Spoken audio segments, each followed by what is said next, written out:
Assalamualaikum warahmatullahi wabarakatuh. Hari ini kita akan belajar tentang kemagnetan. Nah, yang pertama kita pelajari tentang kemagnetan itu tentang teori kemagnetan. Kita tahu bahwa magnet adalah logam atau batuan yang dapat menarik benda-benda yang mengandung besi, baja, nikel, kobal, ataupun campuran logam tersebut. Nah, kalau pengertian dari kemagnetan adalah suatu sifat zat yang teramati sebagai suatu gaya tarik atau gaya tolak antara kutub-kutub tidak senama atau senama.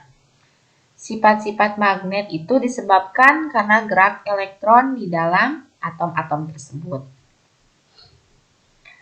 Nah, untuk asal kekuatan magnet, gaya magnet itu berasal dari interaksi antara kutub-kutub magnet yang ditimbulkan oleh gerakan muatan listrik atau elektron.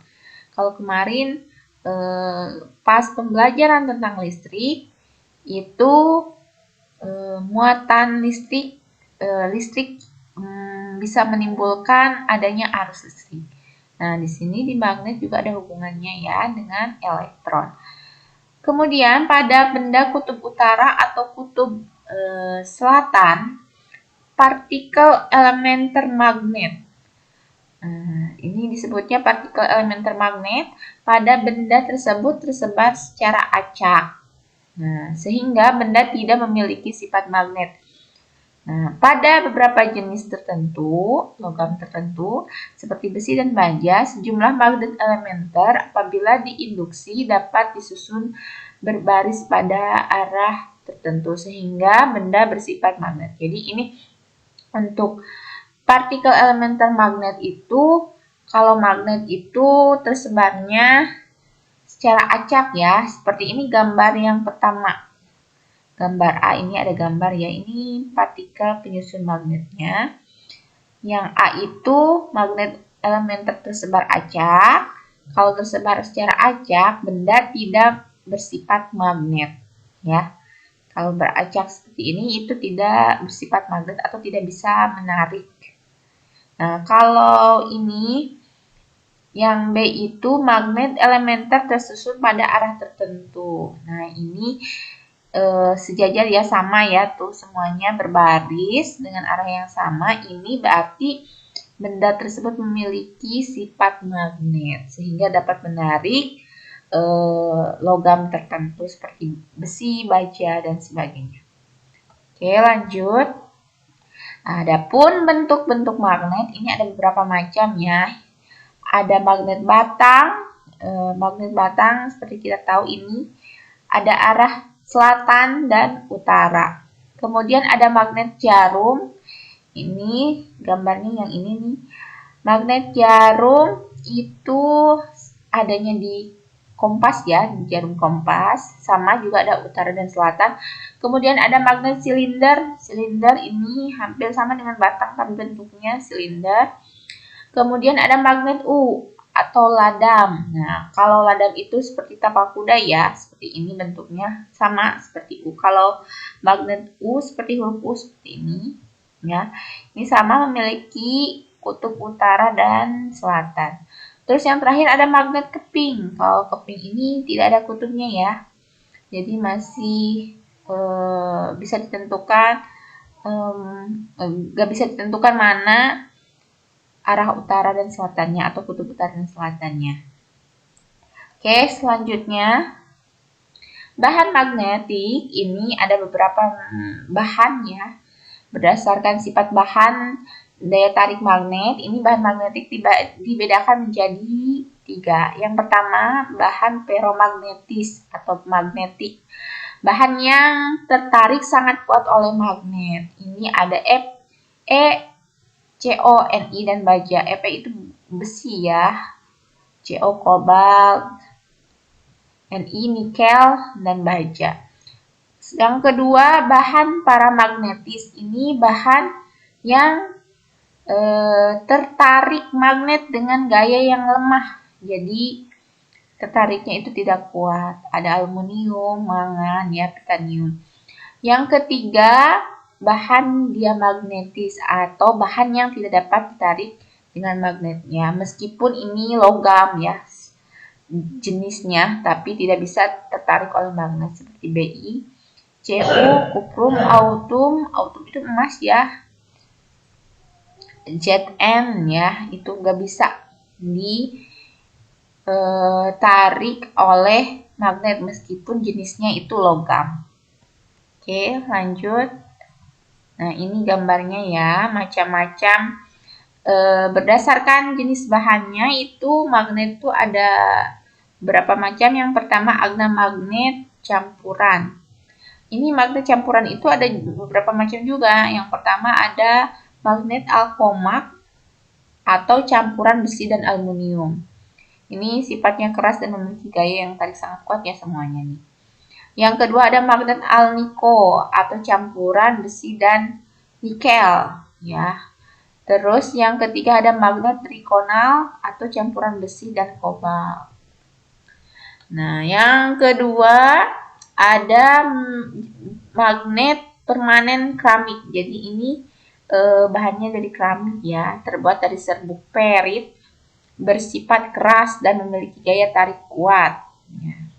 Yang ketiga ada magnet besi lunak atau steloid, terbuat dari 96% besi dan 4 silikon. Sifat kemagnetannya tidak keras atau sementara ya, dan sementara ini untuk magnet besi lunak. Dan yang terakhir ada magnet pelindung mumetal. Ini terbuat dari 74% nikel, 20% besi, 5% tembaga, dan 1 mangan. Magnet ini tidak keras dan sifatnya sementara. Ya, ini magnet pelindung biasanya di mesin-mesin ya adanya. Kemudian ini cara membuat magnet ada beberapa cara. Yang pertama ada digosok, yang kedua induksi, yang ketiga dialiri arus listrik. Nah, itu cara membuat magnetnya ya, ada 3 cara. Nah, kalau cara menghilangkan ini juga sama, ada 3. Yang pertama dipukul-pukul sampai hilang ya sifat kemagnetannya. Jadi yang asalnya tadi partikel elementernya tersusun menjadi acak-acakan ya. Yang kedua dipanaskan atau dibakar. Yang ketiga dialiri arus bolak-balik. Oke, selanjutnya ini kita bahas tentang cara membuat magnet. Yang pertama digosok ya. Jadi gosokan magnet permanen berulang-ulang dengan cara satu arah ya menggosokannya. Kemudian nanti kutub magnet yang dihasilkan pada ujung terakhir gosokan dan selalu berlawanan arah dengan magnet penggosok. Nah, ini ada contohnya ya. Di sini dilihat ada gambar. Ini yang digosokkan itu adalah kutub utara ya. Ini kita gosokkan secara berulang ya untuk kutub utaranya. Nanti berarti yang ujung dari ini ya, ujung dari penggosokan itu nanti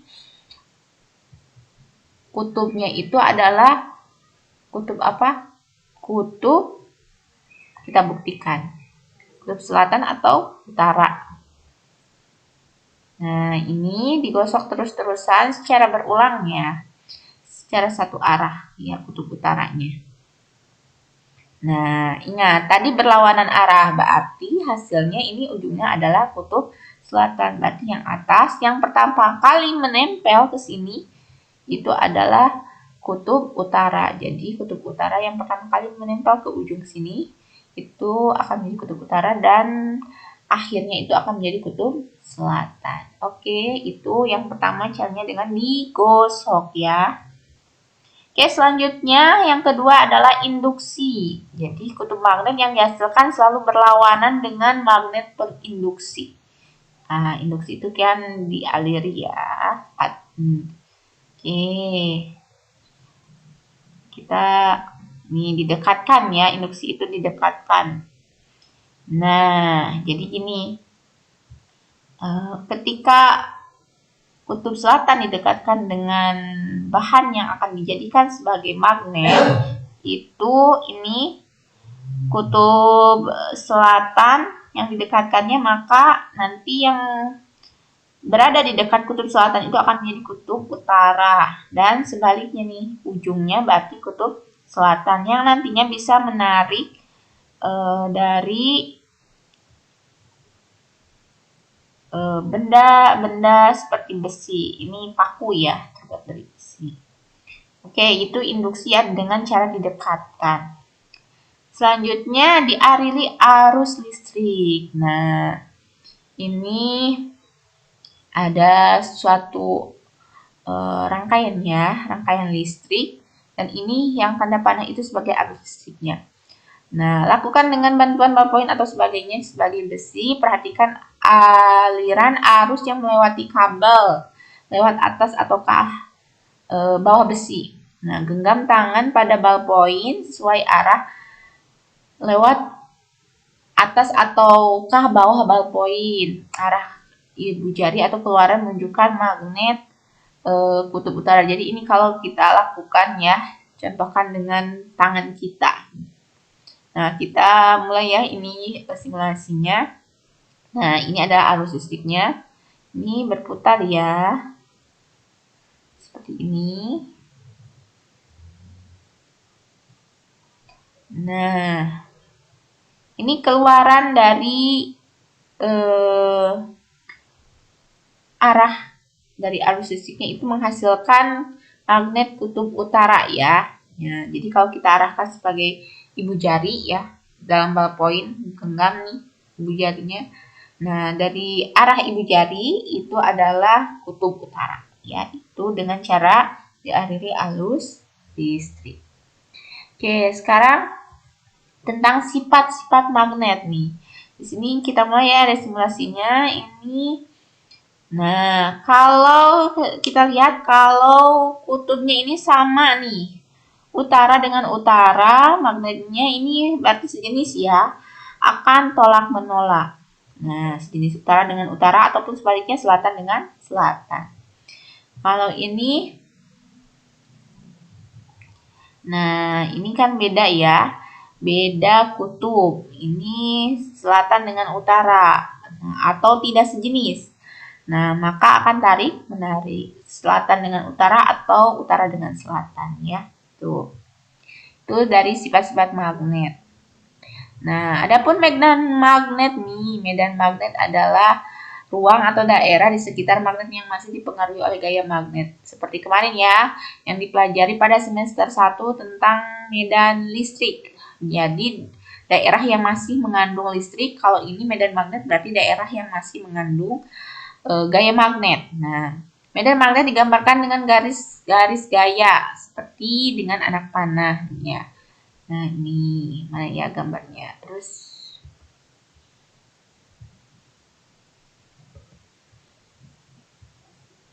nah, ini.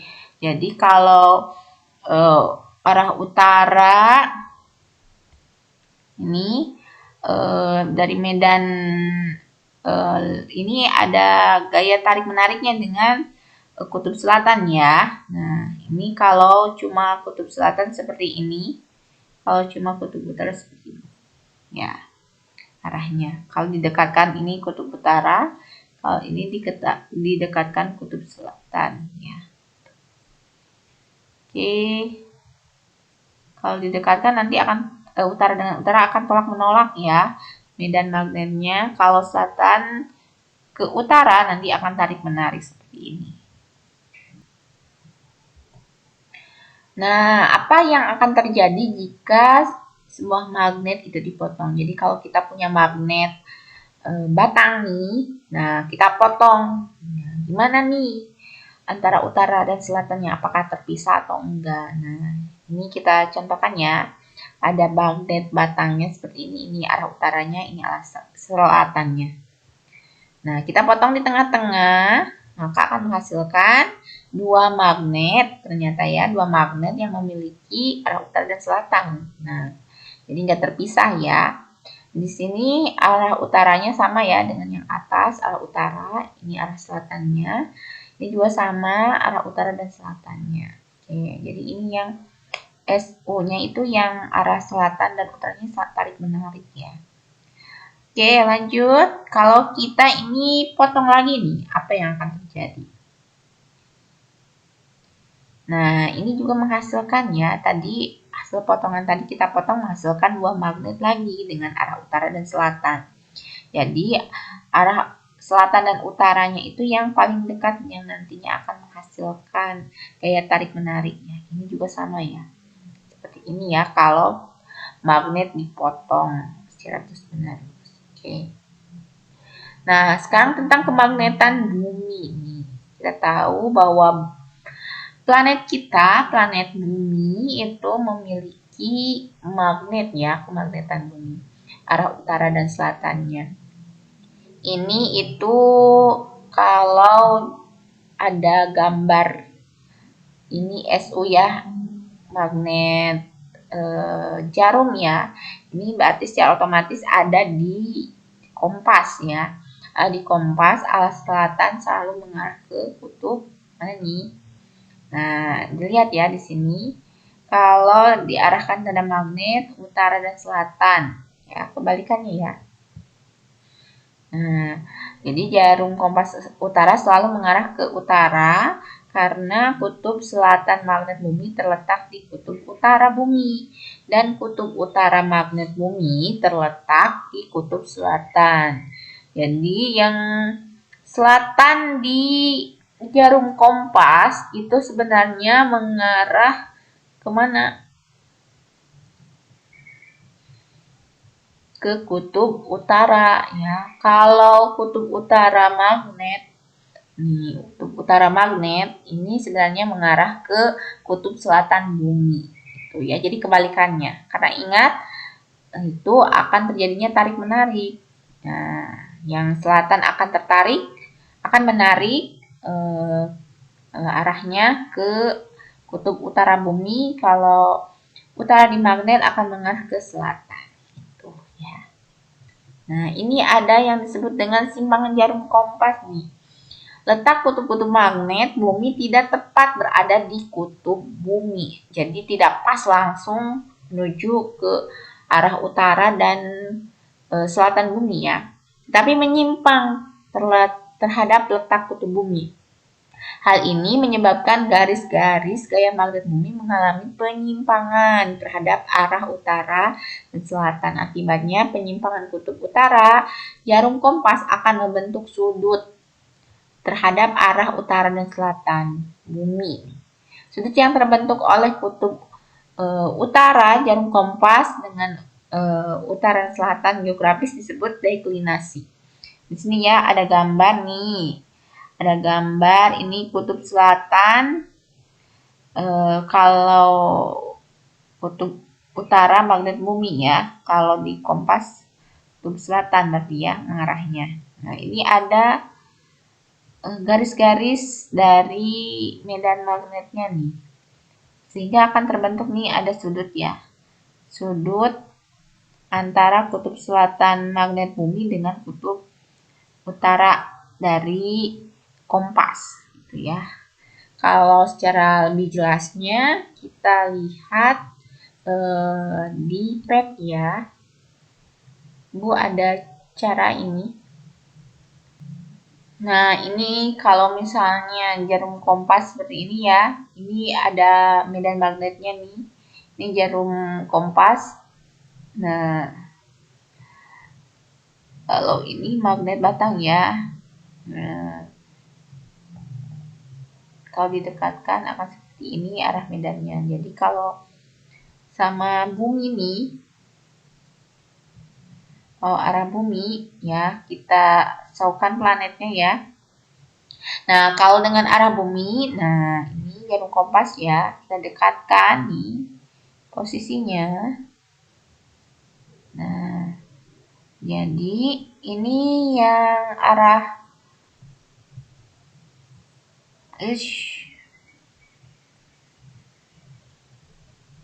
misalnya kita ada di sini nih, posisinya di tengah-tengah ya.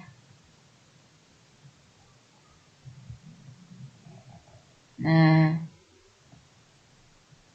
posisinya ada di tengah-tengah. Jika kita lihat nih, ini arah utara, north ya, north utara bumi. Yang S yang atas arah selatan bumi. Nah, di sini berarti kebalikannya ya. Yang merah itu di sini di jarum kompas adalah yang magnet utara. Kalau yang putih magnet selatan. Ya, kebalikannya ya. Nah, dilihat di sini si jarumnya itu gak benar-benar menuju arah selatan dan arah utara bumi. Jadi ada simpangan ya. Gak betul-betul menuju dari arah selatan, agak sedikit menyimpang ya, agak sedikit menyimpang seperti ini, lihat ya, sama ya. Nah, itu yang disebut dengan sudut apa tadi, itu yang disebut sebagai sudut deklinasi ya ini. Nah, jadi ada penyimpangan ya. Oke, penyimpangan dari jarum kompas itu terjadi karena garis-garis gaya magnet bumi tidak sejajar dengan permukaan bumi. Akibatnya kutub utara jarum kompas menyimpang naik atau turun terhadap permukaan bumi. Nah, seperti tadi ya, penyimpangan kutub utara jarum kompas akan membentuk sudut terhadap bidang datar permukaan bumi. Sudut yang dibentuk oleh kutub utara jarum kompas di bidang disebut inklinasi. Jadi kalau kutub utara itu sebutnya inklinasi ya. Kalau yang selatan disebutnya tadi apa? Deklinasi. Ya. Oke. Kita kembali lagi ya. Arah selatan deklinasi, utara bumi dengan utara kompas dengan selatan bumi itu deklinasi. Kalau antara jarum kompas arah selatan dengan bidang datar ya, itu disebutnya inklinasi. Jadi kalau di peta tadi, nah ini yang mana yang deklinasi, yang atas atau yang bawah?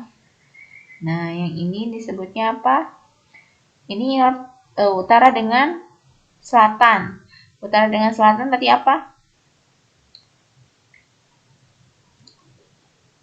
Inklinasi. Jadi yang atas itu inklinasi, yang bawah deklinasi. Itu ya penyimpangannya ini. Jadi gak benar-benar lurus gitu ya.